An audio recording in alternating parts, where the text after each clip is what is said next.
sick.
Well, at least we are testing the cooling system in idling situations, right? That's what this is, an applicable test.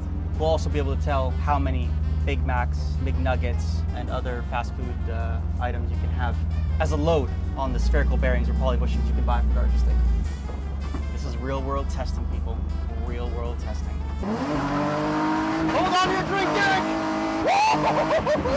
Derek!